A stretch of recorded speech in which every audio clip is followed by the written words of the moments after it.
Hello and welcome. This is the Rotherham United podcast. And what do you know? It's another defeat. We're going to be talking about 1-0 again to Brentford this time.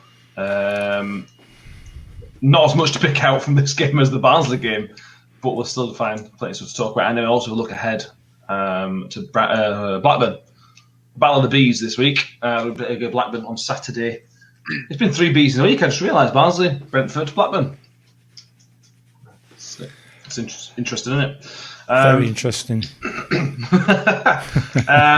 As you can tell, Mick's here. Hello, Michael. Hello. And Ben is doing his job with us today. He'll try and... we warned him before we started recording. In the last episode, if you heard any rustling or scratching or stuff, that was Ben having a drink and messing around. So he's been told to not fidget again, but he didn't listen to it last time. So you know what I mean, Ben? I can't help it, man. I just fidget. There's only so much I can do. Yeah, when we're back at studio, Ben, you'll just get your knuckles wrapped. Well. So it was always going to be a tough game on Tuesday night against Brentford. And it turned out to be... We probably played better than I expected, Mick. I know they've already qualified for playoffs, but I was expecting a really, really, really tough game. And we could and maybe should have taken something from the game. Yeah, I mean, there's 2 ways of looking at it, isn't there? One is that they just coasted through the game, and the other is that we gave a really good account of ourselves. It doesn't really matter which side of that fence you fall down on, does it? Because ultimately we didn't get anything out of the game. The worry for me is, as with Barnsley, we often puffed in front of goal. I say in front of goal, in the area of the goal, and never really looked like getting the ball in back at net, did we? To be fair, we had a couple of chances, but nothing spectacular. So yeah, it's a disappointing result. I felt quite deflated after it, because the goal was entirely avoidable, wasn't it? But and the issue is now it's out of our hands. Now it was in our hands up until last night, and a point would have made it, well and truly within our hands. Now it's not. We've got to rely on Shrek and his men to do us a favour, which I'm not convinced. I have a sneaking suspicion that Derby will take 6 points from these last 2 games. But we'll see. Really? Yeah, I have. Yeah. I can't see it. I just heard that. Yeah, you have. I've got my reasoning. Oh, I know. I've heard whatever his face, Dopey lad, said that they're going to vest loads of players. But, Dopey lad. Yeah, you've not seen him. You mean Swansea's manager? No, that's what I meant. Sorry, I thought I said that. You can tell we're getting towards the end of the season, can't you? Yeah. To be fair, Brentford... No, have you seen what he said, though? Sorry to interrupt you, Matt, but have you seen what he said? It's only fair to respect the competition. You shouldn't have told your players to play volleyball when they were playing against us, then, should you? Respect the competition. What an idiot. Yeah. Okay. If he vests players because of that, I've got no respect for that, man, and I hope they go down in Premier. I hope they go into the Premier League and then set a record for lowest points and go into administration.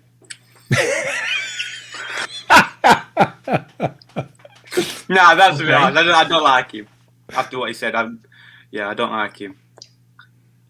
What did you know when it was when the handball? What did you want the manager to do? It's not that. It's not that. It's you've got to respect their competition.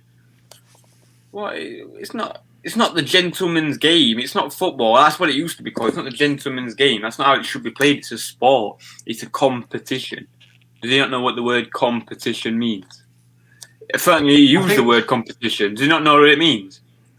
I think, and I may be wrong, from what I recall from his comments, he was saying he wanted to rest players, but he wanted to also respect the competition, as in he didn't want to just give Derby 3 points. Oh, right. That's how I read it, but I don't know. I don't think he come out in public and said, you know what, I'm going to get Derby 3 points. I don't think he could do that. I don't think he said that, but listen, we'll see on Saturday. I mean, they have got Darren Bond ref in that game. So, good luck, Swansea. That's all I'll say. They don't need it, do they? Well, what I mean by that is, good luck you don't get any of your best players sent off and banned for 3 games, including the playoffs, is what I mean. Because you'll need it with Darren Bond. Before we come on to the defensive mistakes, Benjamin, making loads of noise again. Sorry. The defensive, going forward, I couldn't agree more. We did not look like scoring. Must have had a couple of chances. I never thought we were going to score. No, all of a sudden he needed to be playing. He needed to start. When he came on, it changed the game. I think. Yeah, I think he gives you something else. Harding's good, but when all of a sudden he came on, it frees up because they've got another person to worry about. So it frees up wing. Sorry, I can't pronounce that. Wing. Right. I'm from Yorkshire, yeah. I mean, we always say wing. But yeah, it frees up wing. So and that's you don't want wing 3, which he could have scored. I think in last minute. I can't remember when it were. Last 5-10 minutes or so, which he could have scored if he had a good touch. Which I think all of Sunday gives you because you don't really need to worry about Harding going forward anyway. So I think he should have started. He looked fine when he came on. How much pain or uncomfort he was playing through, we don't know. But he's hard to take, man. You saw the players' reactions after McDonald. You know, they know what it means. So I don't think we need to tell them what it means. You could tell from their faces after the game. They knew exactly what it meant. Yeah, I wanted it after the game, mate. But at the end of the day, let's take the picture out of our relegation picture out of the game. That we're always going to be a ridiculously tough game. Whether we're playing Brentford, Norwich, Swansea, it's a tough game because they're third in the league. Yeah, and I know we can't do this because I know we're fourth last game at season. But if that's again, we said this against Barnsley or somebody else. If that's October, you're coming away from that game pretty happy. Because the performance was fine, it wasn't bad. I know Brentford didn't get out of second gear, but do you know what I mean? It's just frustrating the time of the season that we're having to play them, and how important the game was for us. But it was still a difficult game to get anything out of. Yeah, it was. It was always. I mean, it's always going to be a difficult place to go. Certainly for the foreseeable future, Brentford, because they've got a really, really good setup there. And it's something that we as a club ought to be perhaps aspiring to, the way that they run their club. I accept that they've had some money pumped into it, but a lot of that money has come from player development and sales and shrewd buying. And I think, much as some people disagree with it, I think we're looking to try and get down that route. But yeah, it's a tough game. It's always going to be a tough game. And I don't really know why I was so disappointed at the end of it, because I don't think we could really have expected to get anything out of the game. But whenever it's 0-0 and you're on top, you sort of, in my view, dominating possession, which we were certainly for the first 20 minutes. God knows where Sky got their stats from. I mean, Jesus, I didn't, But anyway, there's always hope, but we're always susceptible to that kind of a mistake at the back. And it was a bit of naivety on this occasion, but yeah, it was always going to be tough, always.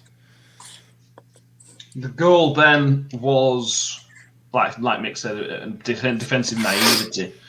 But I don't want to be too critical because these mistakes happen. You are going to concede goals from mistakes, and it was just a simple mistake of Angus MacDonald not reading that Woody had pushed up, and Giles as well, not reading that Woody had pushed up and that left Mbeumo in acres and acres of space. Yeah, go on. Unacceptable. For me, right, if you've been playing as a centre... No, it is, because Woody's bang on, right? Woody's stepped up. Angus MacDonald can... It's not like Woody's behind MacDonald, right? And listen, you learn from mistakes, right? Or you should, right? And my guess would be he's been playing centre-back long enough that he's made that mistake before. More than once, right? So he should... No, not Woody. MacDonald. It's MacDonald's fault because he set the line for Giles. because if Giles goes forward, then it's 4 men. So Giles has to. But yeah, that's another point. But he can't make that mistake. That's a schoolboy error. That is a schoolboy mental lapse, which in reality could send us down. I don't agree with that, Ben. I don't agree with that. I don't agree with that on 2 points. What don't you First agree of with? first of all, you can't say that could send us down and yet complain the fact that Gavin Ward's letting off the assault on Victor Janssen once didn't send us down. I'm not having that. Well, yeah, it's right on that point. It's the same principle. But the other thing I would say is we're playing Brentford. We know what Brentford are like as an attacking team. You're 35 years old. You've got however many years' experience at this level and slightly below this level, and playing the offside trap in your own area when the ball's coming in from the edge of the area. For me, it's a dangerous game to play. It's a very, very dangerous game to play that Woody's played, stepping out like that.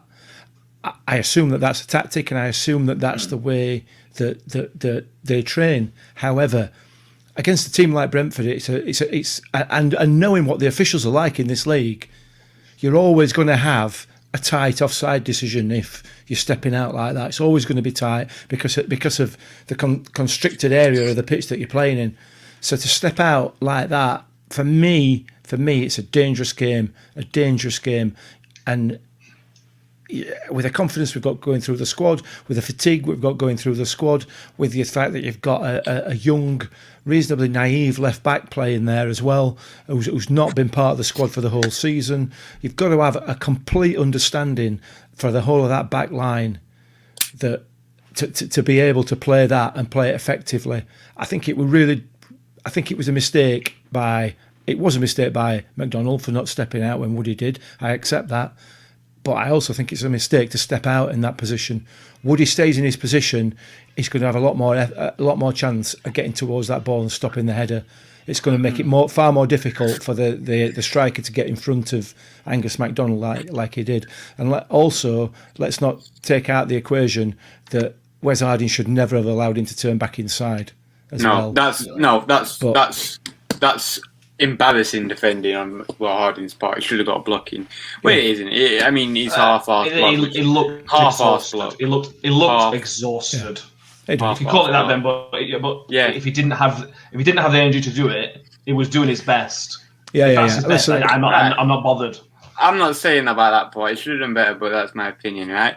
If McDonald, right, even if it is a mistake by Woody or not, right, to step up, even if it is, right, McDonald and Giles, in my opinion, should go with that mistake. And if they still score, Woody takes responsibility. You cannot just half-arse. Oh no, he's saying no. Woody. Oh, he scored.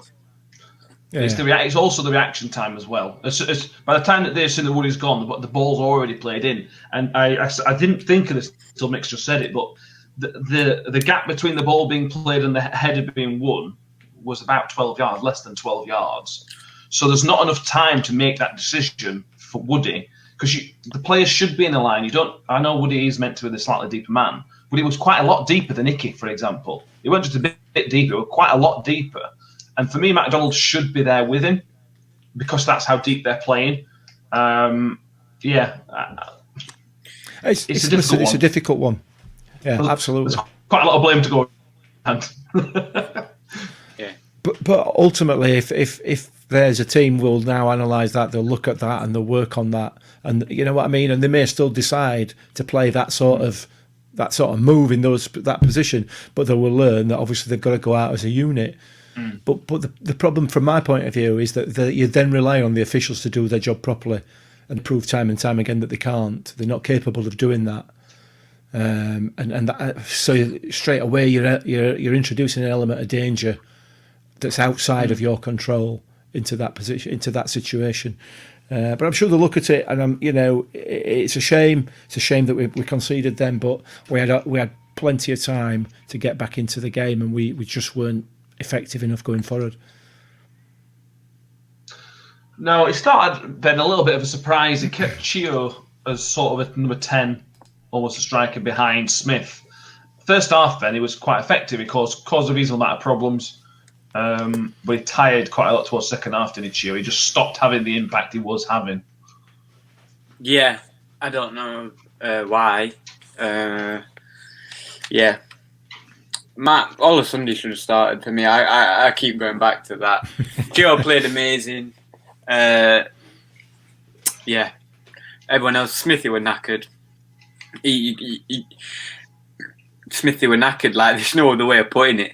No, I think he had to start Hurst, in my opinion, because, like, I don't know if Smithy's going to get you all, but there's a point of playing the players who are going to give it all versus they physically are not good enough at this moment in time. It's a fine line. And I think he was leaning toward he's not physically good enough at this moment in time. So I think he should have started Hurst, in my opinion. Because Hurst, he did well when he came on, I think. Yeah. I agree. I think I've seen a bit. I did. Again, it's difficult to say, isn't it, of just seeing him over a couple of games, but he does seem to have changed the way he's in the right place a lot more of the time now. And there was one incident towards the back end of the game where he tried to let the ball run across his body on the edge of the box, and had he got that, he would have got a shot away. And it was, it was a decent sort of move, if you like, for him. So, but Smith is running completely on empty. He's virtually starting the game on empty, isn't he? His first touch is letting him down. He's just shot. So, yeah, difficult. It's going to be a difficult 3 games. Yeah. But we've got a rest. We've got, 3 days worth of rest, which is the biggest rest we've had since Easter, which is crazy. So wow. We've had 6 games in 18 days since the Huddersfield game, first game after Easter. It looks like it. That's one of the reasons, not the only reason, obviously. It's one of the reasons we went down. It's going to be tough. It's going to be ridiculous tough. Any other complaints with this selection? We're going to talk about tiredness. Obviously, Wing, Wiles, and Lindsay with midfield 3. Wiles had another poor game. At best, quiet game. Yeah, I mean, I do remember some talk sort of halfway through the season, or halfway through the first half of the season, saying that maybe Wiles, because of his age and everything else, he should be having a rest. He's played left back, right back, centre half, central midfield. Because of his age? Left wing. Just mental rest more than anything else. And he's another one for me. Whether he should or shouldn't be, he looks like he's running on empty. For me, he doesn't start on Saturday. He definitely doesn't start for me on Saturday. I think Barlaser, when he comes on, is looking far more effective. He's a lot more aggressive than he's ever been. I agree. I would have him in there every day of the week, above Wiles at the moment. I'm a massive fan of Ben Wiles, massive fan. I think he's going to be a really, really good player. But at the moment, he's just not effective at all. And we need 11 effective players on pitch. And yeah, he might pop up with a goal. He might. But there's no more likely than anybody else that's on bench, so he's got to have a rest for me. He was really poor last night, or on Tuesday night. Also, Ben, Tuesday night, yeah. Jamie Lindsay also, Ben, he's not quite come back the same player that he did before his injury. I don't know whether it's an energy level thing or something else, but there's just something not quite there in Jamie Lindsay's game, Ben, for me. Yeah, I don't think it's an injury wise. I mean, it was a hamstring. So it's impossible to. But it's not impossible. But I think it's. I think it's just, what's the word? Like fatigue. You know what I mean? Like just the aura of the. I imagine tiredness. Yeah, no, it's not even. Well, yeah, but I imagine the tiredness. That's the perfect word, because I imagine it's the era and culture, not culture, but what's the word? Culture, environment at the club right now will be tired, and tired is all in the mind. Yeah, tired is all in the mind. Fatigue's different. Tired's in the mind, and he looked tired. He didn't look fatigued. So I think that comes down to the environment that it is at the minute. There's a huge amount of stress running through the club at the moment. Yeah. What he said in his post-match, didn't he, that he did the team talk, and even he felt knackered, just because the time and everything they've gone through is, well, it's ridiculous. 1-0 loss, 4 points adrift, 3 games to go, 1 game in hand. It's still all to play for. I know it's technically not in our hands, but when in a relegation fight, it rarely matters whether it's in your hands or not, because you'll win some games, you'll lose some games. Whereas in a promotion fight, it's really important because you're winning most of your games. In a relegation fight, you're not going to win most games anyway. So I don't think that necessarily matters whether it's in your hands or not. It's just obviously keeping it mathematically alive into the final day. That's all that matters. That's all that matters. Mathematical and not stupid. You know what I mean? Not 3 points off with less goal difference. I think we've got better goal difference, so it's about keeping within 3 points. Yeah. But we've now got a different factor.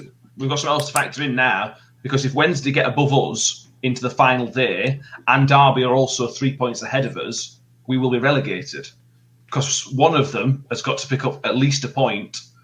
So if Derby if say we're 3 points behind Derby and let's say 1 point behind Sheffield Wednesday, if they draw, we can't catch Derby. If Derby win, obviously we can't catch Derby. Then if Wednesday win, they'll already be a point ahead of us, so we can't go up. So then playing against each other could actually send us down.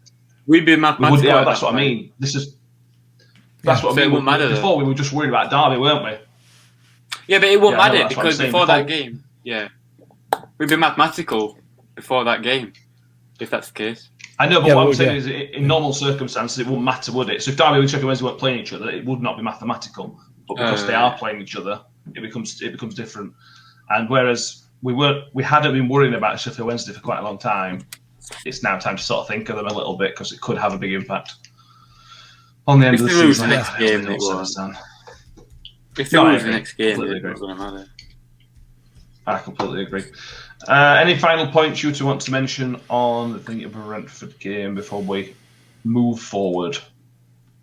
Not really. No, it's. Wednesday you've got the other issue you've got is Wednesday you've got Forest on Saturday, and Forest are going to want to make sure that Derby go down. Yes. So, and one of their chances of Derby not going down is Sheffield Wednesday winning. Yeah. No. So it's everything at the moment. Wednesday still stay up? Oh yeah. Same points as us. Same as us. So it's the same boat, isn't it? You know, and it's all conspiring against us at the moment, isn't it? It really is conspiring against us. And I accept, before anybody jumps down my throat on social media after this, I accept it's our own fault. We should have been winning. There are many games this season where we should have won or at least got a point out of. I fully accept that. Can't argue with that. But we are where we are now, and yet still it gets piled on top of us. It's getting piled on top of us, and that shows in the players for me. It just shows.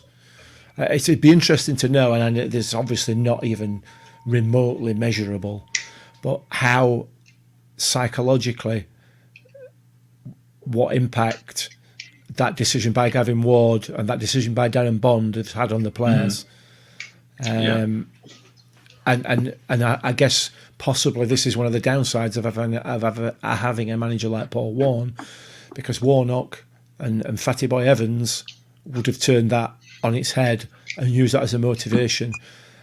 I'm not convinced that Warney is that kind of personality. Even if he tries to do it, I'm not convinced that he's able to use that as a motivational tool. If you need someone else to help you use that as motivation, you should not be a professional footballer. No. There's a reason that Neil Warnock is one of the best managers at championship level ever, is because he knows how to get players playing. And when I say playing, I mean motivated in the right way. If you don't know how to motivate yourself in the right way, you haven't done a good enough job of training yourself. No. You just haven't. No, the championship. No.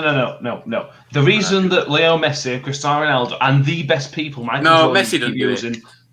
It's not the reason they are the best in the world is because they don't need that motivation. For scoring for Ronaldo, every goal that Ronaldo scores is so important to him, and that's one of the things that I like about don't like a lot about Ronaldo, that's one thing that I like about him. Every goal matters to him. They are the best. When you're at a championship, lower league, Premier League, certainly League One and League Two, it's all about mind frame and and motivation is massive. There's players in League Two that are the same quality as people in the Championship and the Premier League, but they don't have necessarily the same motivation and mindset. So that's absolutely part of it. But if motivation was not part of it, there'll be almost no point having a manager, because anybody can do tactics. That's easy. Anybody can do that. But it's the motivation side of it, which again, Neil Warnock's the absolute king in the Championship at it. It's clearly key. Whether you think it should be or not, it's clearly vital. Certainly the Championship, lesser extent top of the Premier League, but it's still vital. Well, like you said, it's the Championship. Some people need it, don't you? That's why they're in the Championship, not the Premier League. But you can't look at motivation in isolation. Lots of shuns there, aren't there? But you can't. There's other factors that at play in terms of pressure, the situation, where you are in the league, what's happening, the things that you can't control that are happening. All these things start to mount up. So it's not just a question of, have I got the motivation to win? Have I got the motivation to play to my best? You've got all the other factors that impact on that psychologically as well, which managers like Neil Warnock are capable of turning into something that will sort of register in a player's mind and help with the motivation. It's not just a question of saying, right, you're in a position here where you're demotivated. I'm going to get you up here where you are motivated. It's all the other factors that go into that as well, which Warren is really good at. Except I'm not sure whether he's got that nasty streak. First of all, we can't say that because we haven't been in his locker room. He's changing. No, that's true. Second of all, if things that you can't control affect you, how have you got to the level that you're at now mentally? They're not robots. They're human beings. I know they're not robots. If as a human being, if you let the things that you can't control bother you, you will not get far in life. That's just a fact. It's about everybody gets affected by something. Yeah. It's about trying to manage them. And that's part of a manager's job, whether it's a football team or an office job. It's part of your manager's job to do what they can to whether it's to try and help you forget about them, whether to turn them bad things into good things in terms of motivational tool. It's about trying to manage them, and it's impossible to say that you should not be affected by that. I'm not saying that's that. mental. I'm not. It's different strokes. It's different strokes for different folks. I'm just saying what my men say. Yeah. And the bottom line is, I think if you do let things affect you emotionally, you may well get far in life. You probably won't get to the top of your game. You won't get to be an absolute elite at whatever your game is, but you could certainly get near to the top. But you'll probably not be able to get Messi, Ronaldo top. We're not bringing Messi into this conversation because Messi, to me, doesn't have that mindset. He is Jesus. Like, he's just naturally. He doesn't need to have that mindset. I don't think he probably does, but he's good enough to not have that mindset. I think he's all natural. Ronaldo's a perfect example of it, but I don't think Messi is as good an example. Either way, neither of them play for us, so that's not really going to help us, is it? No. That's not the point, though, is it? I see what you're saying. I think maybe Warren's personality traits, management traits, don't suit a relegation battle. I hope I'm wrong, and I hope I'm wrong this year, and I hope I'm wrong next time when he gets us promoted. Or maybe it's not suited to this length of fixtures in such a small amount of time. Maybe. I don't think know. You can. You've got to be an adapter, haven't you? But yeah, you have, but you can't ignore. I know what you mean. You can't ignore that we've just, like you said, played 6 games in 18 days. You cannot ignore that. You can't. And the mental and physical fatigue that has on them as a whole. And then when, like I said, when you start to factor in the fact that they've losing games, they've lost some form a little bit, some of them, and then obviously all the debacle that's happened, certainly in the last couple of games. It's really difficult. Just one word actually on the referee from Brentford game. No issues. I thought he had a reasonably decent game. Nothing to report. I'll point it out just on the basis that I'm absolutely vociferously disgusted by some of the previous efforts that we've had by some people. I think we're all right. Decent game. Nothing to report really, were there? No, it doesn't go on the RUFC's whiteboard investigation into the OCG activity of the EFL. No. Which is good news for Michael Salisbury, because you don't want him breathing down your neck during these type of investigations. Moving on. Well, we are going to talk about the Blackburn game, but very briefly, Ben, as briefly as you want, to be honest, mate. Today, in the Advertiser, it's been confirmed by Tony Stewart that Paul Warren will be manager next season if he wants it, no matter what. Tony Stewart's given his full backing to be the manager in August next year and going into next season. I assume all three of us, but I'll start with you, Ben. Are you fully behind that and think it's fantastic news? It's special. That's special stuff. That it really is special. That bond between a chairman and a manager is. I can't name one other club. Maybe Accrington. I don't really know their history, but I can't name one other club where the chairman listens to the fans and not only has respect for the manager, has respect for him as a human being, has a bond with him. You know what I mean? It's special, man. You see what happened at Sheffield? I bring it back all the time. When that bond goes, look what happens. When new chairmans come in, look what happens. So I'm thrilled. Michael?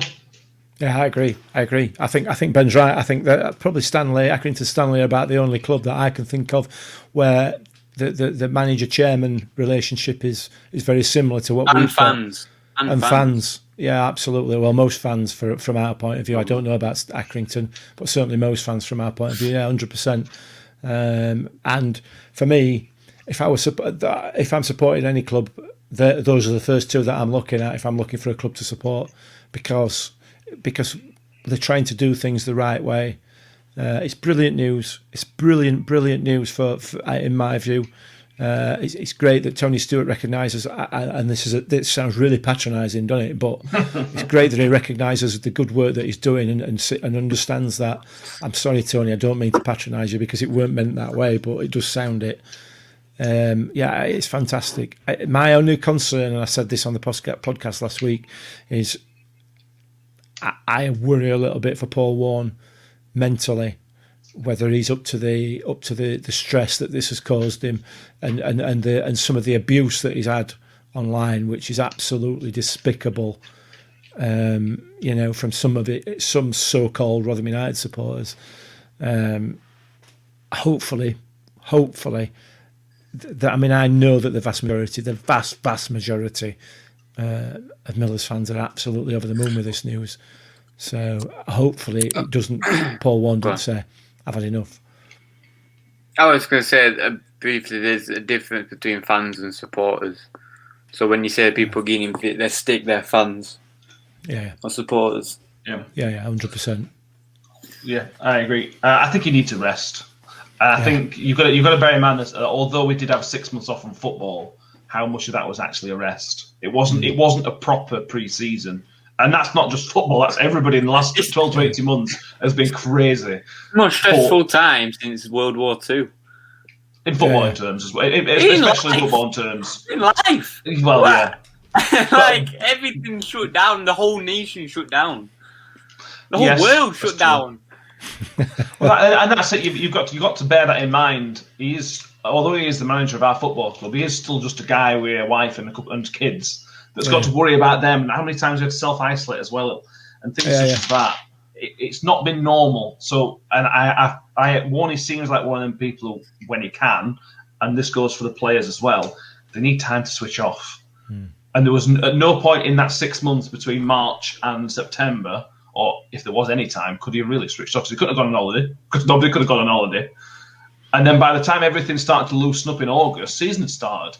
So the players and the managers didn't have time to have an off-season as such, did they? Yeah. One last thing before briefly, about your point, Mick. When the goal went in, the replay that went on to Paul Warren of him shutting his eyes, that is a man that is broken and doesn't want to show it. That is someone who, like, I can't explain it, but when you've worked so hard for something and it just don't go and you don't want to show anyone, it's just... it's like, what do I do? Oh, do you know what I mean? It's like, oh, God's sake. My My favourite bit about that was Richie Barker in back going, just growling in background. Absolute contrast, but yeah. Somebody's made a GIF out of that, and it's not one that I would want to use because, I just so feel for him. I so feel for him. I can't tell you. And we're all hurting. We're all hurting because of the situation that we're in and some of the results that we've had to put up with. But we know none of us are hurting like they are. None of us. No, I'm sorry, but we're not. And that's I mean, it sounds quite cynic. I don't know what the right word is, but it sounds ridiculous. But that's what we want from our club. Well, there's football fans up and down the country who would die for it. Go on. Sorry. I'll give you an example of somebody of who you don't want as manager. Obviously, Bristol Rovers got relegated this week. I don't know if you've seen Joy Barton's comments. He says that he refuses to have that relegation on his CV, and if he could do it again, he wants the season to end today so he can get back into pre-season tomorrow. Just completely not accepting responsibility for the situation.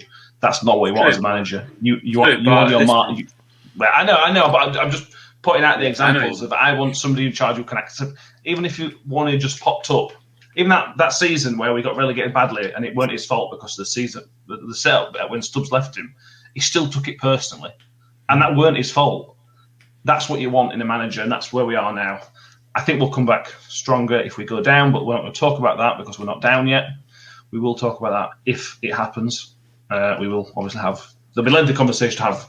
Whether we stay up or go down, we could get a full podcast out of whatever we expect to next season, as and when that does happen. If Joey Barton comes to Rotherham supporting Atkinson Stanley. Yeah, fair enough. That day will never happen because Joey Barton. I know it will. I know it will. No, it won't. But if he does, I'm supporting Atkinson Stanley till he gets sacked. That sort of behaviour is just a measure of Joey Barton, isn't it?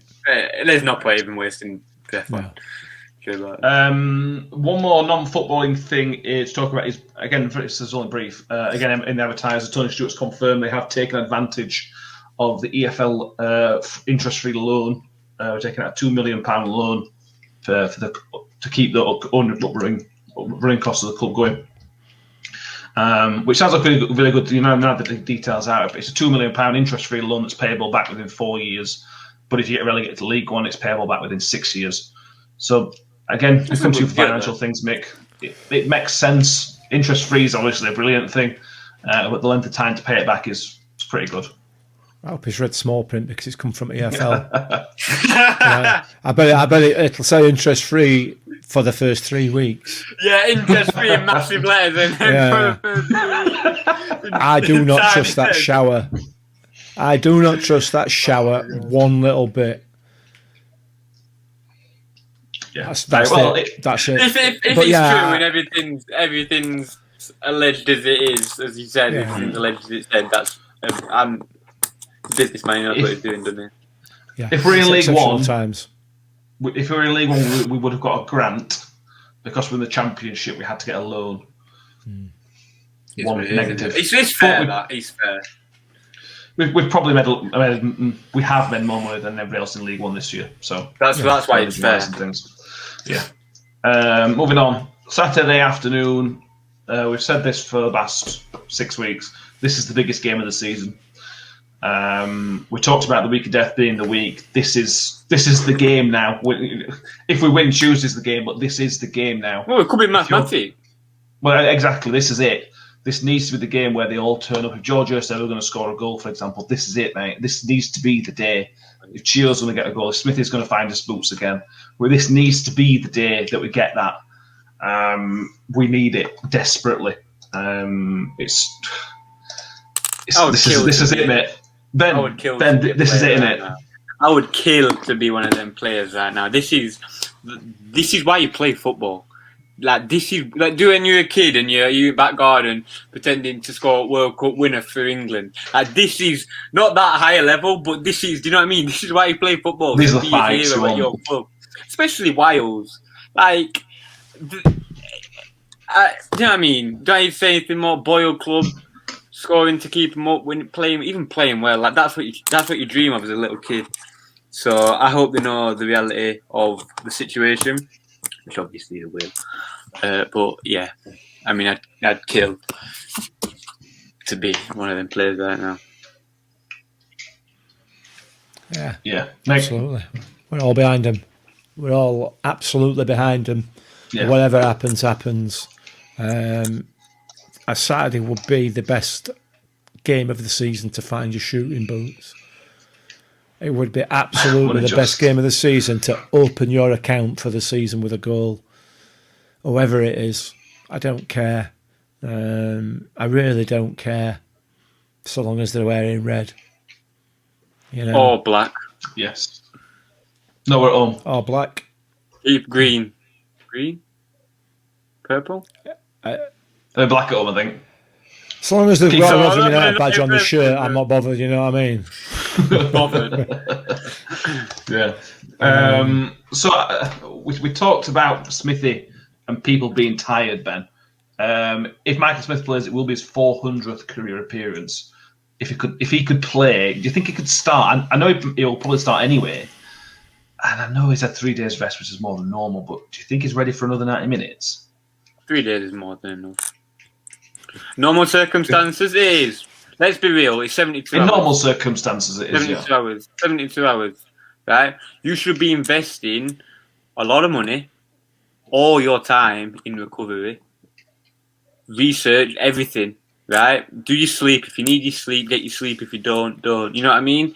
Like, listen, like, you just can't go training. Get up, 8 in the morning, go training, go home. Get up 8 in the morning. Do you know what I mean? You can't do it. You need to take time and effort into recovering because, like, this is it. Like, this is genuinely, this is the most, I don't know what the word is, most exciting time a lot of these will have in their careers, right? They will look back at this, right?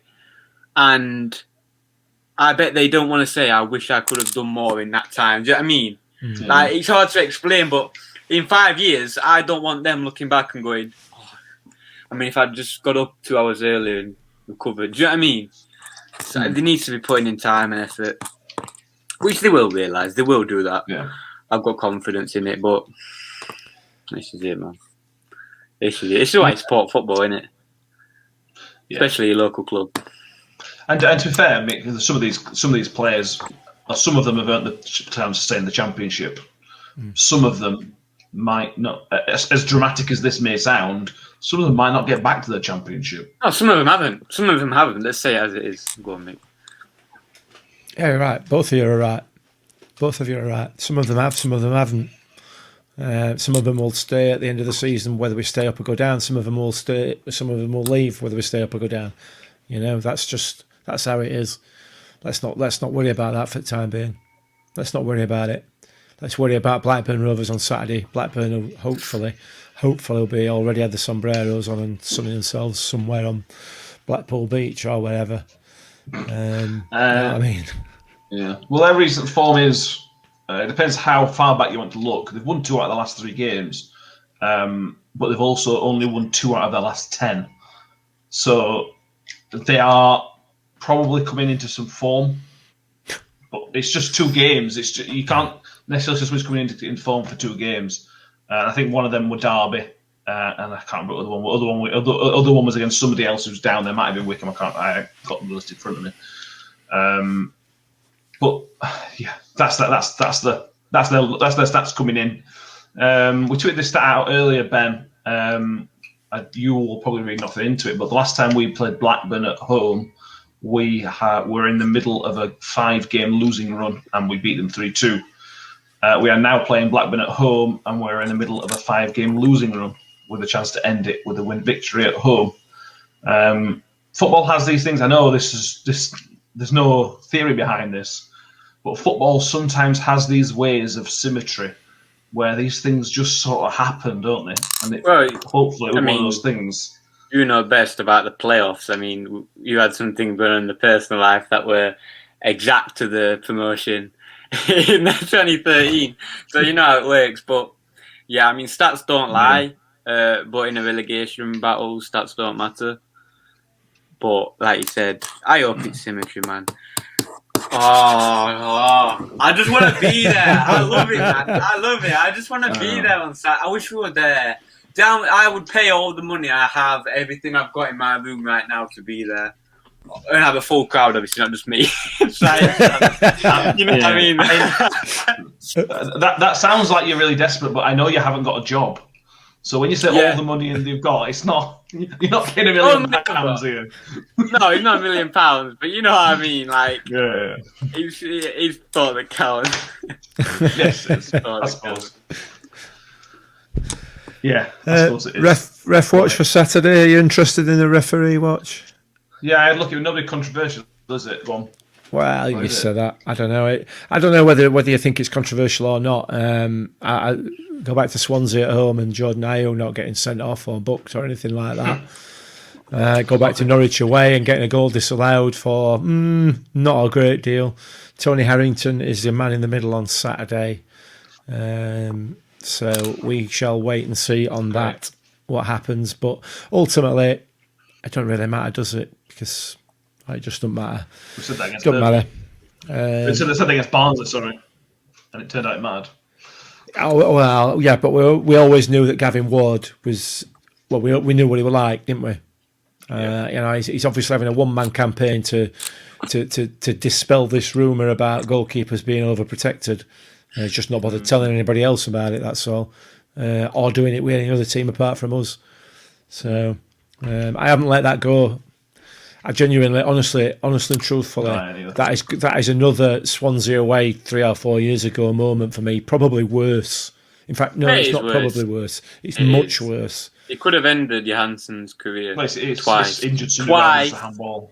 Twice. I can't let go. Ended his career twice. It could have blinded him from one eye twice. I tell you what. In both eyes.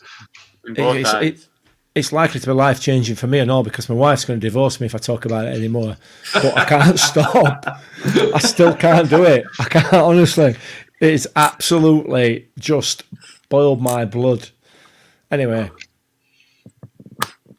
Gavin Ward, I will always remember your name. Well, he's managed to get himself. He's managed to get himself a very cushy fourth official role for this weekend coming up in a nothing game from Watford against somebody else. But it's still the Championship then. Oh yeah. Fourth official though, all he does is put board up and put board down. I still gets paid. I tell you what, if I want no, what the fourth officials do, right? You're coming on number, bang. That's all they do. It's different for some managers and all. When managers done something wrong, they get to grasp whatever they've done. Right, little snitches, I do. Yeah, if I want to substitute goalkeepers in that game, I won't be going anywhere near him when he's got that board in his hand. I'll tell you that right now. Yeah. Because you'll end up wearing for all you conspiracy theorists out there, Darren Bond has been given the Derby County game against Swansea, as we already mentioned. And that one's live on Sky. So if anybody has the facility to do a split screen between Sky and their iFollow on Saturday, that's going to be worth a go because we will. That's as important as our game. If Derby don't win, if Derby lose and we lose, we're still in it. Basically, so that's why their game's as important as ours, really. Hope to God that they pick some up at Swansea. Anything. That I think is all I have. Yes. We only have one win in the last 10 games against Blackburn. Nick, so it interests you? Not interested. Don't care. Is that it? Are we done? Yeah. Anything else you two want to add? Yeah, I've got one. I've got one. Go on. Obviously, this podcast goes out Friday, the 30th of April. Yeah. So you'll be listening to this. We're actually recording on Wednesday the 28th, which is 20 years to the day since that goal, that Alan Lee goal against Brentford. Just a reminder, it's out there on social media. The RUFC Twitter account's got it on his, the goal. Go back, put it on a loop, cheer yourself up. Right, I was going to say, wonderful day. I don't know. I wasn't there for the goal, but I know how important it is, given it was nearly my name. That was nearly my name. It was. For anyone listening, could have been called Alan Lee at TT Alan Lee 24. Yes, it was. It was many fans. It was my first real Rotherham United moment. I know we had the promotion the year before, but this is one of those, footballing moments that this is an Aguero type moment that everybody has at their club. Every club has an Aguero moment. It's just that one was the biggest one ever. That was our sort of first one. Then we've got the playoffs and everything else, but that's the first moment I can remember being just realising what football is and what football can do, and crazy. What a day. What football could do. I hate to say do. I don't think it's going to be the same. But I think it absolutely can be the same. Do you take the crappy little COVID, games. I mean, since COVID. Oh, next season will be fine, mate. I mean, the way football's going fine. Yeah. What do you mean? Don't spoil it, Ben. Ben, don't spoil it. I'm not. No, don't spoil it. No. We created a moment there. Yeah. We created a moment, and you've just gone and pulled rug and out from under it and poured cold water over it in it's same motion. I don't mean in lower leagues. I mean leave in it. Jealous because they weren't there. I mean Just in leave it. I mean in Premier League, but yeah. We will be doing a live show post-match on Saturday. It's my kid's birthday, and I could probably get to watching the game. I don't think I'll be very popular doing a live show afterwards, so we're having to give that a miss this week. But what we will do instead, as a replacement, if that's the right word, Mick, we'll be doing the podcast on Sunday night live on YouTube. That'll be out as normal. If anybody wants to listen early, you can listen Sunday night at around 7 o'clock, but it will be out as normal on Monday morning, which will be our review of Blackburn, and it will be our final preview of a midweek game this season. That's how close we are to the end of the season. It'll be our final midweek game, which is somewhat. I don't know if it's good or bad. They've got for the last home game. They've got Portugal. Is that his name? Yes. Yeah. I've read somewhere that he's going to be on the iFollow commentary, isn't he? Apparently. I've not seen that anyway. I'm just going on what YouTube told me. Yeah, I understand that's true. Hopefully it is true. I think the other thing, I don't know whether you were going to mention this, Matt, is about the social media campaign this weekend. I was going to, but we hadn't decided. We decided we are going to. I think so. I think we should take part in it in my view, after some of the abuse that our manager and management team and players have had from so-called fans of our club this season. I think it's a fair comment. I think it's fair. It's not acceptable in any walk of life to any person to be abused on social media by some keyboard warrior. And a lot of clubs are getting behind this. Yeah.